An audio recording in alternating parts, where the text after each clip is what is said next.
ಎಲ್ಲ 10th ವಿದ್ಯಾರ್ಥಿಗಳಿಗೆ ನಮ್ಮೊಂದು YouTube ಚಾನಲ್ಗೆ ಸ್ವಾಗತ ಅಂತ ಹೇಳ್ತಾ, ಇದೇ 30ಕ್ಕೆ ಇದ್ದಿದ್ದು ಎಕ್ಸಾಮ್ನ ಗೌರ್ಮೆಂಟ್ ಅವರೇ 31ಕ್ಕೆ ಹಾಕಿದಾರಲ್ಲ. ಯಾವುದು ತೃತೀಯ ಭಾಷೆ ಹಿಂದಿ ಎಕ್ಸಾಮ್ಗೆ ಸಂಬಂಧಪಟ್ಟಿದಂತೆ ಒಂದು ಕ್ವಶನ್ ಪೇಪರ್ನ ಕಂಪ್ಲೀಟಾಗಿ ನೋಡ್ತಗೋಣ, ವಿತ್ ಆನ್ಸರ್ನ ನೋಡ್ತಗೋಣ. ಇದರಲ್ಲಿರುವಂಥ MCQ ಆಗಿರ್ಬೋದು, 1 ಮಾರ್ಕ್ಸ್ ಕ್ವೆಶನ್ಸ್ ಆಗಿರ್ಬೋದು, ಪೋಯಮ್ ಆಗಿರ್ಬೋದು, ಎಲ್ಲದು ಕೂಡ ವೆರಿ ಇಂಪಾರ್ಟೆಂಟ್ ಅಂತಲೇ ಹೇಳ್ಬೋದು. ಯಾರೆಲ್ಲ ಜಸ್ಟ್ ಹಿಂದಿ ಎಕ್ಸಾಮಲ್ಲಿ ಪಾಸ್ ಆದರೆ ಸಾಕು ಅಂತ ಇದ್ದೀರೋ ಅವ್ರಿಗೆ ಕೂಡ ಇದು ವೆರಿ ಹೆಲ್ಪ್ಫುಲ್ ಅಂತಲೇ ಹೇಳ್ಬೋದು. ಯಾರೆಲ್ಲ ಕೆಲವೊಂದಷ್ಟು ವಿದ್ಯಾರ್ಥಿಗಳು 100ಗೆ 100 ಸ್ಕೋರ್ ಮಾಡಬೇಕು, 80ಗೆ 80 ಸ್ಕೋರ್ ಮಾಡಬೇಕು ಹಿಂದಿ ಎಕ್ಸಾಮಲ್ಲಿ ಅಂತ ಇದ್ದೀರೋ ಅವ್ರಿಗೆ ಕೂಡ ಈ ಒಂದು ವಿಡಿಯೋ ವೆರಿ ಹೆಲ್ಪ್ಫುಲ್ ಅಂತಲೇ ಹೇಳ್ಬೋದು. ವಿಡಿಯೋನ ಕಂಪ್ಲೀಟಾಗಿ ನೋಡಿ, ವಿಡಿಯೋನ ಸ್ಕಿಪ್ ಮಾಡಬೇಕು ಹೋಗಬೇಡಿ. ಅದಕ್ಕಿಂತ ಮುಂಚೆ ನೀವೇನಾದ್ರು ಫಸ್ಟ್ ಟೈಮ್ ನಮ್ಮದು ಯೂಟ್ಯೂಬ್ ಚಾನಲ್ ನೋಡ್ತಿದ್ದೀರೋ ವಿಡಿಯೋಗೊಂದು ಲೈಕ್ ಕೊಡಿ, ಹಾಗೆ ಚಾನಲ್ನ ಸಬ್ಸ್ಕ್ರೈಬ್ ಮಾಡಿಕೊಂಡು ವಿಡಿಯೋನ ಶುರು ಮಾಡೋಣ. ಮೊದಲನೇದಾಗಿ ನೋಡೋದಾದರೆ MCQ ಕ್ವಶನ್ಸ್ಗಳು ಇರುತ್ತೆ. ಎಷ್ಟು 8x1 ಅಂದರೆ 8 ಕ್ವಶನ್ಸ್ಗಳಿರುತ್ತೆ. 8 ಕ್ವಶನ್ಸ್ ಕೂಡ ಅಟೆಂಡ್ ಮಾಡಲೇಬೇಕು, ಯಾಕಂದರೆ ಇದರಿಂದಲೇ ನಿಮಗೆ ಮಾರ್ಕ್ಸ್ ಅನ್ನೋದು ಬರುತ್ತೆ. ಫಸ್ಟ್ನೇ ಕ್ವಶನ್ ನೋಡೋದಾದರೆ ನಾನು ಜಸ್ಟ್ ಆನ್ಸರ್ನ ಟಿಕ್ ಮಾಡಿ ತೋರಿಸ್ತಾ ಹೋಗ್ತೀನಿ. ಇಂಟರ್ ಕ್ವಶನ್ ಓದೋಕ್ಕೆ ಹೋಗಲ್ಲ. ಇಂಟರ್ ಕ್ವಶನ್ ಓದ್ತಾ ಕೂತ್ಕೊಂಡ್ರೆ ವಿಡಿಯೋ ಲೆಂತ್ ತುಂಬ ಜಾಸ್ತಿ ಆಗುತ್ತೆ, ನೀವು ವಿಡಿಯೋನ ಸ್ಕಿಪ್ ಮಾಡ್ತೀರಿ, ನಿಮಗೆ ಆಮೇಲೆ ಅರ್ಥ ಆಗಲ್ಲ. ಸೊ ಅದಕ್ಕೋಸ್ಕರ ಆ ಫಸ್ಟ್ನೇ ಕ್ವಶನ್ಗೆ ಆನ್ಸರ್ ಬಂದುಬಿಟ್ಟು ಈ ಆನ್ಸರ್ ಆಗಿರುತ್ತೆ. ನೀವು ಕ್ವಶನ್ನ ಓದ್ಕೊಂಡ್ಬಿಟ್ಟು ಆನ್ಸರ್ನ ನೋಡ್ಕೊಳ್ಳಿ, ಆವಾಗ ನಿಮ್ಗೆ ಅರ್ಥ ಆಗುತ್ತೆ. ಇನ್ನು ಎರಡನೇ ಕ್ವಶನ್ಗೆ ಆನ್ಸರ್ ಬಂದುಬಿಟ್ಟು ಎರಡನೇ ಕ್ವಶನ್ಗೆ C answer correct. C answer ಅನ್ನೋದು ಎರಡನೇ ಕ್ವಶನ್ಗೆ ಕರೆಕ್ಟ್ ಆಗಿರುತ್ತೆ. ಇನ್ನು ಮೂರನೇ ಕ್ವಶನ್ ನೋಡೋದಾದರೆ, ಮೂರನೇ MCQ ಕ್ವಶನ್ ನೋಡೋದಾದರೆ ಮೂರನೇದಕ್ಕೆ ಬಂದುಬಿಟ್ಟು ಡಿ ಆಪ್ಷನ್ ಅನ್ನೋದು ಕರೆಕ್ಟ್ ಆಗಿರುತ್ತೆ. ಇನ್ನು ನಾಲ್ಕನೇ ಕ್ವಶನ್ ನೋಡೋದಾದರೆ ನಾಲ್ಕನೇ ಕ್ವಶನ್ಗೆ ಬಂದುಬಿಟ್ಟು ಇದಕ್ಕೆ ಸಿ ಆನ್ಸರ್ ಕರೆಕ್ಟ್ ಇರುತ್ತೆ. ಸಿ ಆನ್ಸರ್ ಕರೆಕ್ಟ್ ಇರುತ್ತೆ, ಕರೆಕ್ಟಾಗಿ ನೋಡ್ಕೊಳ್ಳಿ, ವಿಡಿಯೋನ ಪಾಸ್ ಮಾಡಿ ಇಟ್ಕೊಂಡು ನೋಡ್ಕೊಳ್ತಾ ಹೋಗಿ. ಇನ್ನು ಐದನೇ ಕ್ವಶನ್ಗೆ ಇದೇ ಕ್ವಶನ್ಗಳು ಬರುತ್ತೆ, ಕರೆಕ್ಟಾಗಿ ನೋಡ್ಕೊಳ್ಳಿ. ಐದನೇ ಕ್ವಶನ್ಗೆ ಬಂದುಬಿಟ್ಟು ಎ ಆಪ್ಷನ್ ಕರೆಕ್ಟ್ ಆಗಿರುತ್ತೆ. ಐದನೇ ಕ್ವಶನ್ಗೆ ಆನ್ಸರ್ ಎ ಅನ್ನೋದು ಕರೆಕ್ಟ್ ಆಗಿದೆ. ಇನ್ನು ಆರನೇ ಕ್ವಶನ್ಗೆ ನೋಡೋದಾದರೆ ಆರನೇ ಕ್ವಶನ್ಗೆ ಆನ್ಸರ್ ಡಿ ಅನ್ನೋದು ಕರೆಕ್ಟ್ ಆಗಿರುತ್ತೆ. ಡಿ ಅನ್ನೋದು ಕರೆಕ್ಟ್ ಆಗಿರುತ್ತೆ, ಆನ್ಸರ್ ಡಿ ಕರೆಕ್ಟ್ ಆನ್ಸರ್ ಆಗಿರುತ್ತೆ. ಇನ್ನು ಏಳನೇ ಕ್ವಶನ್ಗೆ ನೋಡೋದಾದರೆ ಏಳನೇ ಕ್ವಶನ್ಗೆ ಸಿ ಆನ್ಸರ್ ಕರೆಕ್ಟ್ ಆಗಿರುತ್ತೆ. ಈ ಥರ ವೆರಿ ಇಂಪಾರ್ಟೆಂಟ್ ಇದೆ ಇವು ಕ್ವಶನ್ಗಳು.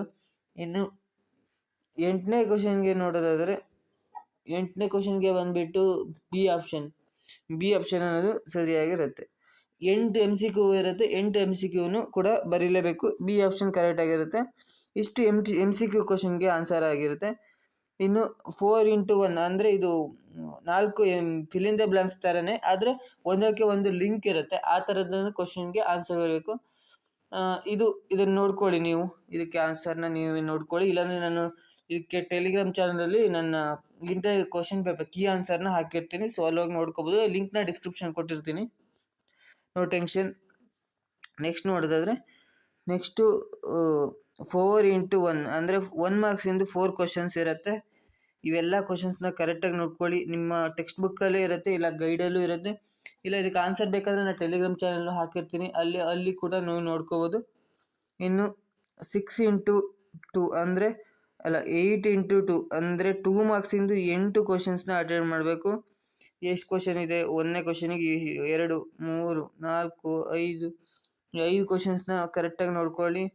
ವಿಡಿಯೋನ ಪಾಸ್ ಮಾಡಿಕೊಂಡು ಕ್ವಶನ್ ಓದ್ಕೊಂಡು ಆನ್ಸರ್ನ ಬೇಕಾದ್ರೆ ನಾನು ಟೆಲಿಗ್ರಾಮ್ ಚಾನಲ್ ಹಾಕಿರ್ತೀನಿ. ಇವೆಲ್ಲ ಕ್ವಶನ್ಸ್ನು ಇದರಲ್ಲಿ ಆಪ್ಷನ್ ಇರುತ್ತೆ, 2 ಕ್ವಶನ್ ಇರುತ್ತೆ, ಯಾವ್ದಾದ್ರು ಒಂದು ಅಟೆಂಡ್ ಮಾಡಬೇಕು. ಇದು ಕೂಡ ಅಷ್ಟೇ, 2 ಕ್ವಶನ್ ಇರುತ್ತೆ, ಯಾವ್ದಾದ್ರು ಒಂದು ಆಪ್ಷನ್ ಅಟೆಂಡ್ ಮಾಡ್ಬೋದು. ಇನ್ನು 9x3 3 ಮಾರ್ಕ್ಸಿಂದು 9 ಕ್ವಶನ್ಸ್ನ ಅಟೆಂಡ್ ಮಾಡಬೇಕು. ಸೊ ಇದು ವೆರಿ ಇಂಪಾರ್ಟೆಂಟ್ ಇದೆ, 3 ಮಾರ್ಕ್ಸ್ ಕ್ವಶನ್ಸು. ಇದಕ್ಕೆ ನೀವು ಮಿನಿಮಮ್ ಅಂದರೂ ಒಂದು ಹಾಫ್ ಪೇಜಸ್ ಅಥವಾ 4-5 ಲೈನ್ಸ್ ಅಂತೂ ಬರೀಲೇಬೇಕಿದು. ಇವೆಲ್ಲ ಕ್ವಶನ್ಸ್ನ ನೋಡ್ಕೊಳ್ಳಿ ಕರೆಕ್ಟಾಗಿ, ವಿಡಿಯೋನ ಪಾಸ್ ಮಾಡಿಟ್ಕೊಂಡು ಎಲ್ಲ ಕ್ವಶನ್ನ ನೋಡಿಕೊಂಡು ಆನ್ಸರ್ನ ಫೈಂಡ್ ಔಟ್ ಮಾಡಿ. ಆವಾಗ ನಿಮಗೆ ನೆನಪಿರುತ್ತೆ, ಆನ್ಸರ್ನ ಹುಡುಕಿ ಬರೆದ್ರೆ ನಿಮ್ಗೆ ನೆನಪಿರುತ್ತೆ. ಇಲ್ಲಾಂದರೆ ನನ್ನ ಟೆಲಿಗ್ರಾಮ್ ಚಾನಲಲ್ಲಿ ನಿಮಗೆ ಆನ್ಸರ್ ಹುಡ್ಕೋಕ್ಕೆ ಆಗಿಲ್ಲ ಅಂದರೆ ಆನ್ಸರ್ನ ನಾನು ಟೆಲಿಗ್ರಾಮ್ ಚಾನಲ್ ಕೊಟ್ಟಿರ್ತೀನಿ, ಸೊ ಅಲ್ಲೋಗಿ ನೀವು ಎಲ್ಲ ಆನ್ಸರ್ನು ಕೂಡ ನೋಡ್ಕೋಬೋದು.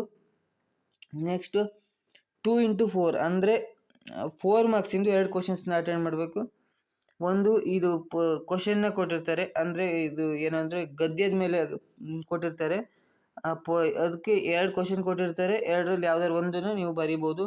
ಇನ್ನೊಂದು ಪೋಯಮ್ ಕೊಟ್ಟಿರ್ತಾರೆ, ಪೋಯಮ್ ಬರೀಲೇಬೇಕು, ವೆರಿ ವೆರಿ ಇಂಪಾರ್ಟೆಂಟ್. ಪೋಯಮ್ನ ಕಲ್ತ್ಕೊಂಡು ಇರಲೇಬೇಕು, ಪಾಸ್ ಆಗಬೇಕನ್ನೋರಿಗೆ ಪೋಯಮ್ ಬೇಕೇ ಬೇಕು. ನೆಕ್ಸ್ಟ್ ನೋಡಿದ್ರೆ ಪ್ಯಾರಾಗ್ರಾಫ್ ಇರುತ್ತೆ. ಸೊ ಒಂದು ಪ್ಯಾರಾಗ್ರಾಫ್ ಇರುತ್ತೆ, ಅದನ್ನು ಓದ್ಬಿಟ್ಟು ಅದರಲ್ಲಿರುವಂಥ ಕ್ವಶನ್ಗೆ 4 ಕ್ವಶನ್ಸ್ ಇರುತ್ತೆ, 4 ಕ್ವಶನ್ಗೆ ಕೂಡ ಅಟೆಂಡ್ ಅನ್ನೋದು ಮಾಡಬೇಕಾಗಿರುತ್ತೆ. ಇದಕ್ಕೆ ಎಷ್ಟು ಮಾರ್ಕ್ಸ್ ಇರುತ್ತೆ ಅಂದರೆ 1 into 4 ಅಂದರೆ 4 ಕ್ವಶನ್ಸ್ ಇರುತ್ತೆ, 4 ಮಾರ್ಕ್ಸ್ ಇರುತ್ತೆ ಇದಕ್ಕೆ. ಇನ್ನು ಈ ಥರದ ಕ್ವಶನ್ಸ್ ಇರುತ್ತೆ, ಇದು ವೆರಿ ಇಂಪಾರ್ಟೆಂಟ್ ಇದೆ. ಸೊ ಎಲ್ಲ ಕ್ವಶನ್ಸ್ನ ನೋಡ್ಕೊಳ್ಳಿ ಕರೆಕ್ಟಾಗಿ.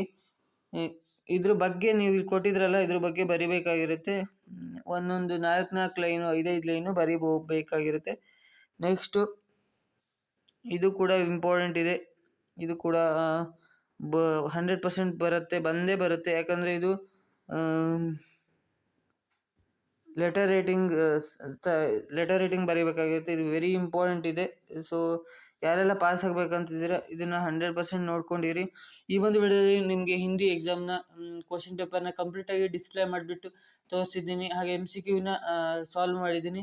ಸೊ ಇದೇ ಥರ ಇನ್ಫಾರ್ಮೇಟಿವ್ ವಿಡಿಯೋಗಾಗಿ ನಮ್ಮ ಚಾನಲ್ನ ಲೈಕ್ ಮಾಡಿ, ಶೇರ್ ಮಾಡಿ, ಸಬ್ಸ್ಕ್ರೈಬ್ ಮಾಡಿ, ಹಾಗೆ ನಿಮ್ಮ ಫ್ರೆಂಡ್ಸ್ಗೂ ಕೂಡ ಈ ಒಂದು ಕ್ವಶನ್ ಪೇಪರ್ನ ಶೇರ್ ಮಾಡಿ ಅಂತ ಹೇಳ್ತಾ ಈ ವಿಡಿಯೋನ ಎಂಡ್ ಮಾಡ್ತಿದ್ದೀನಿ. Thank you for watching.